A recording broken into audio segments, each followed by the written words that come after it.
I wanted a community. I want to have more friends that come and enjoy the food that I would eat. That was the whole point of Brulee. One of the things that I love most about hospitality is that people can create such personal spaces to express themselves. I was drawn to a cafe in Port Melbourne called Brulee. I can't say exactly what made me want to go inside, but when I did, I knew that my instinct was right. It just felt very personal, and I just knew there was going to be a great story behind Brulee. So I've got owner and founder Mariana Chedid onto the show to explain everything to us. Mariana, welcome to Dirty Linen. Thank you, Dani. Thank you so much for having me. So I want you to explain what people will see, feel and smell when they walk into Brulee. Well, what I wanted Brulee to be is just people walking into their home. You know, this is my personal space. This is how I want my living room to be. It's just I've created a place where I can go and eat. And at the same time, I just wanted people to share that with me. That's basically what it was. It's just a place where I can enjoy my cooking, you know, and know that there's good ingredients, clean place, and just have people to come and enjoy it with me. That's basically it. Yeah, well, it does definitely feel very welcoming. I guess the things that I noticed were a communal table with games on it, a piano, a variety of seating where people would feel very comfortable sitting on their laptop, bringing their kids, having a little date afternoon, and then the beautiful pastry cabinets with really interesting patisserie. And I think it's a really interesting breakfast menu as well. And the service was just so warm and invested. I felt like everyone could have been an owner with just the amount of deep engagement they seemed to have with what they were doing. Yeah, well, that's what I try and teach my staff, is that we all own Brulee. It's not just for me, you know. This is their business too. Their wages is their business. The more we make money, the more they're going to make money, you know. So I try always to put that culture in their head, to have the eyes of an owner, because at the end of the day, any customer that comes in, he's our boss. I'm just a way of transferring money, because if they come in and they're happy, they're going to transfer the money, and then I'm going to transfer it to my staff. You know, it's not about. So that's what I try and teach them, to have an eye and it's always tell them that it's good for you to picture yourself as an owner, because eventually you will have your own shop and gain from this experience. I'm giving you a space for you to learn how to manage, make all your mistakes, just like I did my mistakes with other people's cafes or restaurants, you know. This is your space to do all your mistakes where I can learn from them and you learn from them, and that will just make us all a better team. I think this is why all my staff have invested in Brulee. Wow. I found that such a mature attitude, especially because this is such a young business. But I feel like, Mariana, you better take us back and tell us the story behind this special place. Okay, so I'm Lebanese. I was born and raised in Lebanon, and then we migrated, as me and my brothers, to Sydney for studies as international students. And over there, my first job was a Subway, and I remember the first time I came to Sydney, I was mesmerized by the diversity of the people. You know, in Lebanon, you don't see a lot of immigrants like mainly we do. Tend to leave the country, and the kindness of the people, whether they're customers, whether you go to a supermarket. Like I was really amazed by the culture here.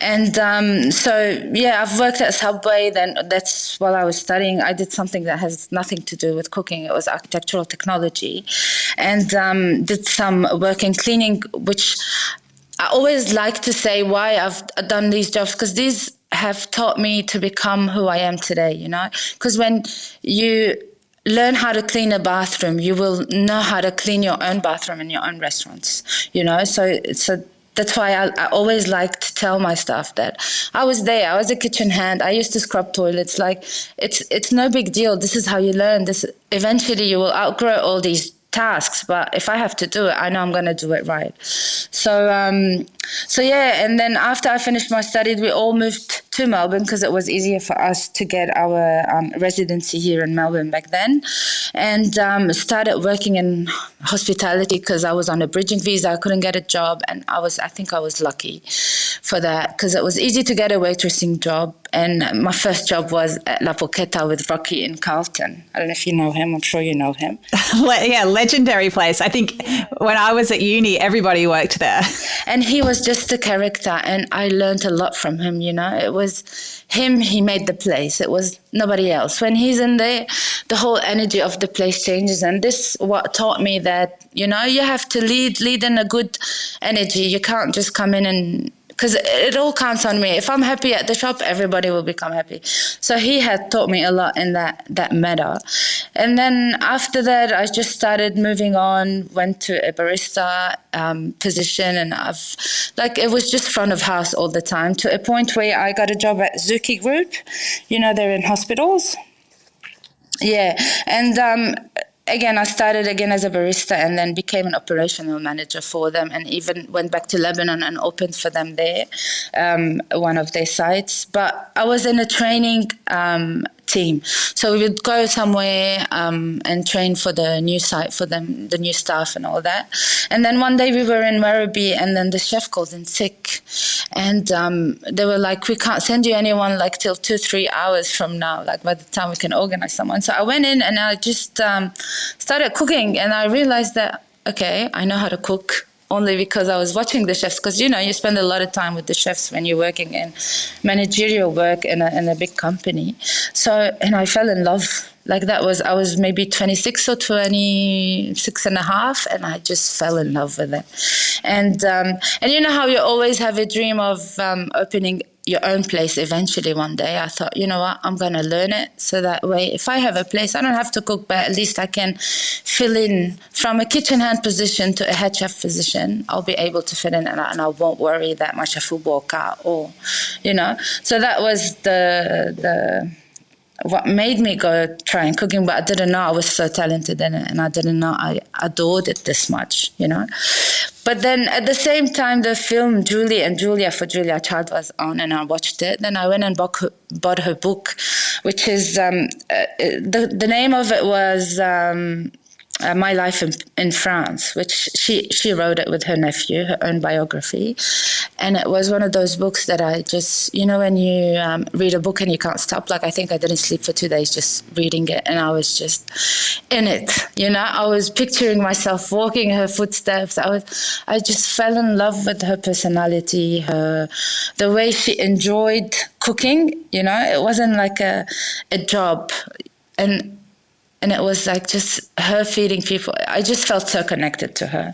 And then when you come into Brulee, you'll see her everywhere. Like every quote she said, everything, like it just reminds me every day why I do this, because she had been a great inspiration for me. And so at that time, my mum, I had a stepdad, his name was Louis Fleyfel, and he was the first to bring the fine dining French to Melbourne. And even he was the first to bring, you know, the coffee machine, the cappuccino. He had a coffee place in Geelong, and I think the first order that came out to Melbourne was Pellegrini in the city and him in Geelong. It was called the Kit Kat. It's even in the State Library, he's in there, you know, because he had contributed a lot to the hospitality of Melbourne. So Louis was a huge influence on me, and so when I went to him, I said, I'm going to study cooking. He goes, okay, you're going to France. I'm like, Louis, it's too expensive. He goes, doesn't matter, I will pay for it. And he did. So eventually I applied to Cordon Bleu in Paris, and they accepted me, and I went there, and it was just a life-changing experience for me, you know. So yeah, that's how my culinary work started. I was 27, so I still really think I'm a very young chef, you know, because I haven't started cooking since I was 18. It's just something I've discovered at my later age. So you actually studied in the same place that Julia Child studied, didn't you? I did, and it was the same school, and I feel like it was an amazing experience for me. On a personal level, it was very emotional. because I knew she was in these classrooms. I knew she was cooking here. I knew, like, it was amazing. And Louis Fleyfel, your stepdad, I mean, I didn't. That is a very controversial, like, who brought in the first espresso machine. That is such a controversial, like, who was first? But I mean, let's say, like, obviously he was there right on the cusp of the Melbourne's dining culture really changing. No, the first two machine who brought the coffee, like the espresso machine from Italy, it was Pellegrini and the Kit Kat shop in Geelong, and he told me he made the cost of it in the same day. People were queuing because they want to try to see the frothing milk, and it was all new to the Australian, culture. Oh, amazing. And tell us about some of the restaurants that he opened in the 1960s. Yeah, 90s. He had Le Chateau, which was one of the top-notch restaurants in Melbourne. Like, all the politicians, all the high-end people would come. Even Princess Anne, when she visited Melbourne, she dined at his restaurant, And he had the Walnut Tree, he had the Paladin, he had many, and the Left Bank. So he was well known in the industry back then. Like, everybody knew him. He was the man with the cigar. He had the charm. He was a huge man. It's amazing, an amazing person to come into your life and help you pursue your dreams. So what happened next? So after I've studied, I did my training there. I got the Grand Diplôme in patisserie and in cuisine. And I actually graduated third in my class. It was 120 students. And I was really honored, And one day, one of the chefs came to me and he goes, Mariana, one day in 10 years, we're going to come and learn from you. And I'm like, oh my God, like, you have no idea. Like, I don't have an idea of what I'm doing, but I think it's food is emotions, it's just what you put on that plate. And so then, because I graduated third, I had the opportunity to pick where I wanted to work after that for an internship. And of course, I went to Tour d'Argent, which is one of a Michelin star restaurant there. And it was Louis's favorite restaurant in Paris. They do have the biggest wine cellar in Europe, and it's right next to Notre Dame de Paris. And Louis, when he was young, he traveled there and he would steal their menu and bring it back to Melbourne to just, tell his chefs what's the new trends in there. So I worked there, imagine, in a kitchen of, like, the discipline. It's like, it was an amazing experience, where you've got maybe, 40 people in the kitchen alone. Or you can drop a pin and nobody would talk when the orders come in and waiting for the sous chef to yell out the order. It was really fascinating. And after that, I went and did some patisserie training in Brasserie Thoumieux, which is owned by the chef Jean-Francois Piège, who is a celebrity star in France. He started once the chef there, and that was again a great experience. And then after that, I came back to Melbourne. Wow. I mean, you say it in a very matter-of-fact way, but what a lot of knowledge and experience and culture you brought back with you. I did. And unfortunately, I didn't get a chance to work a lot in Melbourne before now. Like, it took me, I don't know, maybe 7 years. I was actually suffering from some mental health issues, and I did go and work in a few places around here. But what I hated was the unfairness sometimes, in a business, when a head chef thinks that he's allowed to discriminate, or he's allowed to all that politics in the kitchen that I didn't like. This is one thing that I couldn't cope with, and it's something on a personal level that I can't cope with, unfairness in life, like in general. So I did go work some places, but to be honest, the only place that I got my best experience was home, because Louis would have every second day people over for lunch, and I'll be the chef and my mom would be the chef with me. And it was a fine dining restaurant experience. We had to, if you invite 10 people for lunch, you'll have maybe 40 forks to wash after that and 40 knives. Like, everything had to be spot on, because that's how he was used to. So really, my biggest experience in cooking was from Louis himself at home.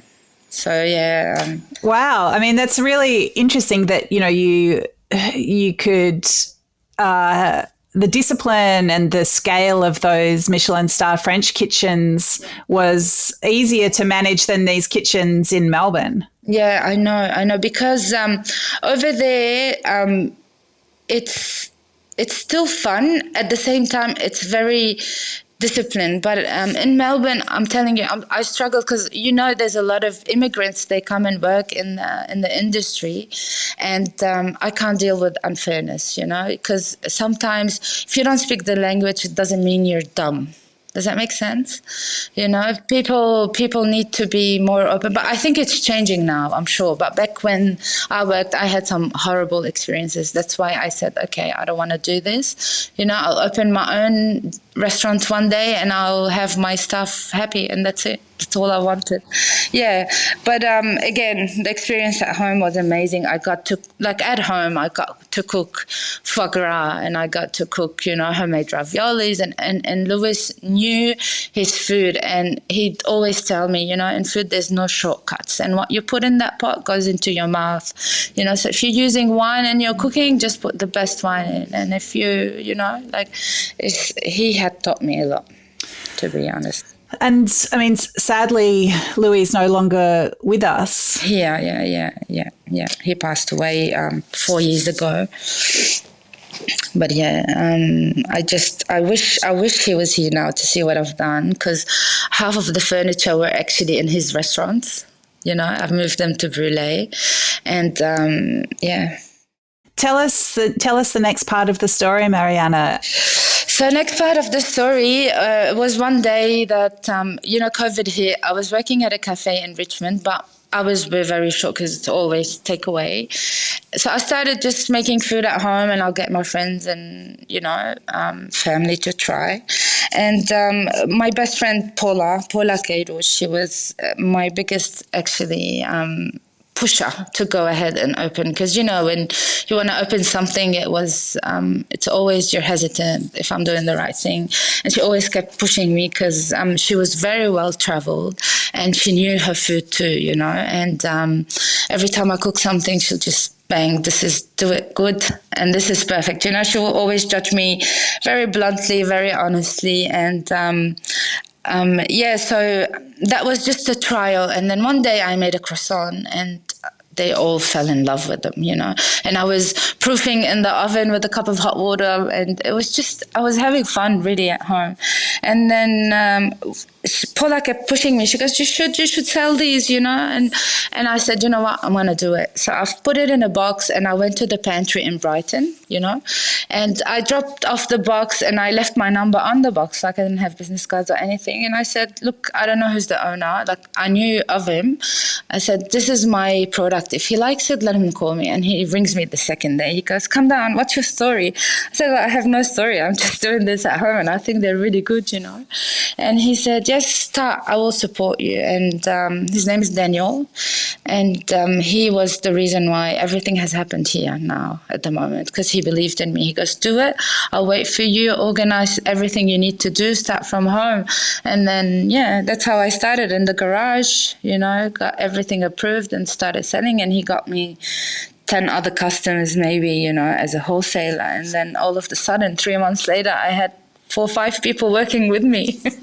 So it was so quick, and that was a bit scary for me. That's amazing. So, I mean, how far could you take production at home?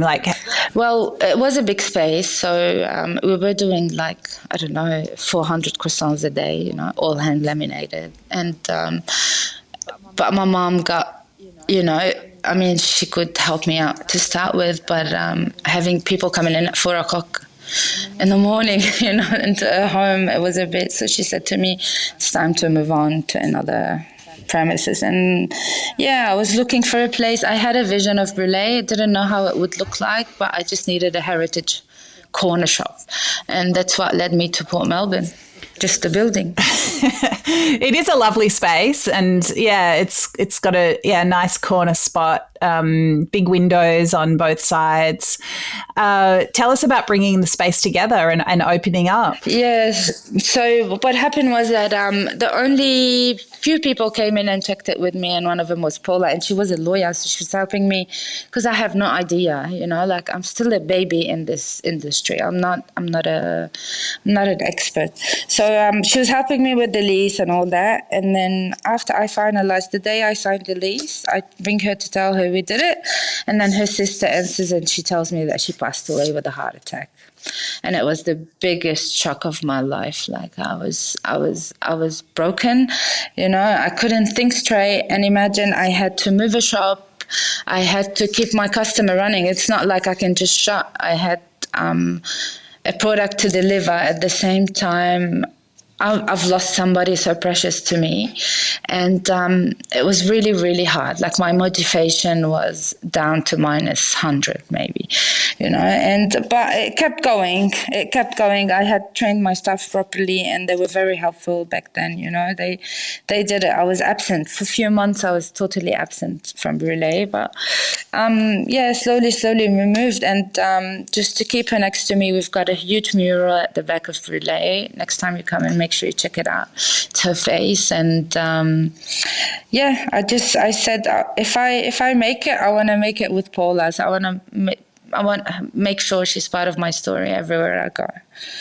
So and then we moved in. It was a wholesale place, I didn't have the money to start off to build it, so started slowly. I said, look, we'll just use the kitchen for now, and then later on we can, after COVID finishes, we'll stop, and then we open the cafe. But just opposite to us, there's a very famous artist called Catherine Hill. She's French, and then somehow she knew we were opening a French patisserie. So she posted on Instagram, a post she's excited about, this new place around the corner, just opposite to her, actually. So I called her in, how in Lebanese we've got this in whoever's walking down the street, come in, try, And then she came in, tried, and then she posted that, this is the best she's had in Australia so far. And turns out she had 50,000 followers, all from Port Melbourne, locals that follow her. And then that night, I remember our Instagram was tin every 5-6 minutes going, when are you opening? And I'm like, okay. So we used to, we started by putting just a table outside with the croissants in it, and sell it out to people. They just come and buy and leave, and by 12 o'clock we'll shut. And so wow, Mariana, it's there's so much joy in your story, but also a lot of sorrow, a lot of emotion, a lot of intention, and it seems like a lot of a series of fortunate events as well as some very unfortunate ones. I know it's but it's if I tell you the story now, and all this happened in the last year and a half, it's not something that I still cannot believe it. And not only that, Melbourne University came to me after we opened and said, pick a shop, we want you to open there. It was really overwhelming to a point where I was drunk by success. Does that make sense? That I've lost control at some point, and I had to really reground myself and say, okay, this is not about a business, because I started going to Melbourne Uni and then all that, and it was taking me away from the thing that I enjoy doing, which is cooking and seeing my customers and watch them eat my, whoever comes in for the first time, I'll put the croissant, I said, eat it, I want to see you have the first bite, because I love to see their first reaction, So I pulled back from everything, and now I'm just focused on this and focused on myself, because this is what I enjoy. I'm not a businesswoman, and I will never intend to be one, but I just love people and I love to feed them. That's it. Well, I mean, you say you're not a businesswoman, but at the same time, you are running a business and you're running it very intentionally. And of course, we know that it's personal, because it's personal. It doesn't feel like a business, It's just, they're all my family. All I have to do, it's like running a family. It's like having kids. Just make sure you bring in enough money to feed your children. That's how I see it. I don't see it as a business. I still have a lot to learn, and I've done a lot of mistakes when it comes to business. But again, you learn how to hire the right people to help you and all that. I mean, let's help some people not make the same mistakes. Like, what are some of the things that you've learned? Well, first thing is that stay grounded. That's the first thing. And stay focused on your product, because this is what you are serving. This is it. This is your business, nothing else, You can't just go focus on something else and leave it thinking it's going to work. No. When you're starting a small business and you have a product that's your product, you have to make sure every day it's coming out good. You can't just neglect it and say, that's okay, people will come back.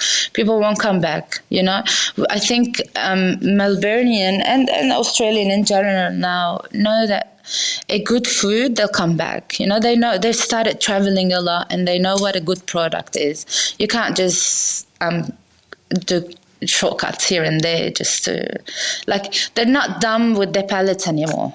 Do you know what I mean? Like, people are really, and this diversity of food, and it's like, it's coming together. Like, I bring in my Lebanese, I know I'm cooking French, but I bring in my Lebanese background into it, and this is like two people, a French and a Lebanese, it's the same, like globalization is happening, and it's happening in food, which is wonderful.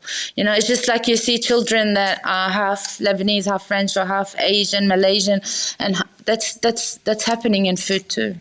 So tell me then about the za'atar croissant. Yes, well, za'atar croissant is quite popular in Lebanon, and I wanted to feel, when you go to school and it's something cheap you buy at your cafeteria, and it's just, I wanted that feeling. I wanted to have a croissant that just reminds me of my childhood, really. And I thought I have to put it in.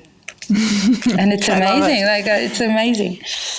It is amazing. I thought it was a really beautiful expression of your background, but also the artistry of this classic French pastry. I mean, croissants be having a bit of a moment in Australia. What do you think is happening with croissant culture? Well, to be very, very honest, I live in my own bubble in Brulee, right?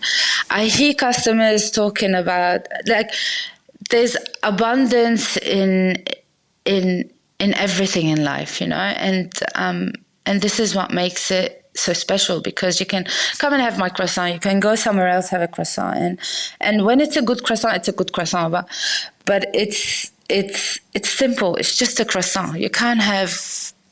For me, I'm very traditional when it comes to cooking, and I really respect every ingredient. Like, I just hate to see a croissant filled with cream and meringue on top. This is. I feel it's an insult to the actual product, because you lose the taste of the actual butter, because in croissants it's just butter. But imagine you're having chocolate and you're having mousse and you're having marshmallows and all that. I feel like, I don't know. Just for me, I don't like that. I just like traditional, a plain croissant, a good plain croissant that has the butter.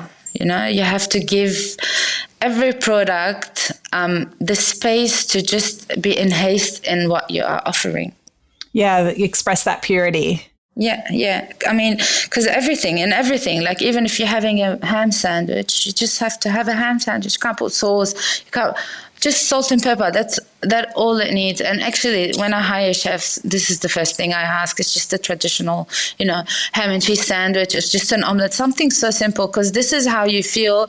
If they can make it tasty, then they've won. They can make anything tasty. If you can make a simple product come out tasty and yummy, this is it. And you mentioned you love watching your customers take that first bite. Like, can you explain that joy? I harass them, I'll come, with my customers, it's a community feel. And I I know until you come into the shop, we can never explain it. You know, sometimes we have a group of people will come on that big table and do knitting. You know, I wanted a community. I want to have more friends that come and enjoy the food that I would eat. That was the whole point of Brulee. And whenever I see like, I'll just go and sit with you. Like, I have no boundaries when it comes to customers. You've come into my home.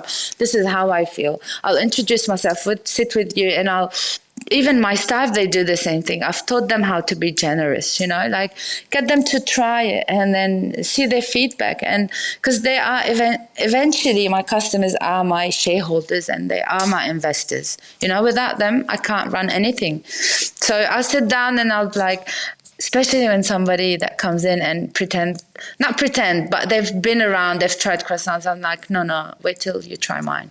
And I'll put them down. I'm like, have a bite. And they'll grab the fork and knife. I was like, no, just grab it with your hands. Like, you have to feel it. If you don't feel what you're eating, how could you? And then I'll watch them going, that's good. I'm like, yeah, this is it. This is my ecstasy when it comes to Brulee, you know. Beautiful, Mariana. I just love it. It's really beautiful to connect with you and to get a sense of what you're creating there. I can't wait to eat more of your croissants and other creations. But thank you so much for sharing with us today. Thank you very much for having me. And I can't wait to have you here and give you a tour of our kitchen. Yeah, I want to see what you're creating there. Yeah, because every customer, every regular, like, we'll bring them into the kitchen and we make them part of it, you know? Like, I bet you 90% of my customers can walk into the kitchen without even asking, you know? They'll come in, say hi to the chefs, because it's like home, you know? When you're cooking for your friends, they come in, and this is the same thing here. Beautiful. Well, you've created something very special, and thanks for taking us on a little tour today, Mariana. Thank you so much. Thank you so much for having me. This is Dirty Linen, and I'm Dani Valent. We air the issues that the hospitality industry finds hard to talk about, hearing from different people with unique perspectives. We want to hear from you as well. If you have something that needs to be said about a topic, get in touch so we can include your perspective. Contact us at dirtylinen@deepintheweeds.com.au or hit us up on Insta @Dirty Linen Podcast. We can't wait to hear from you.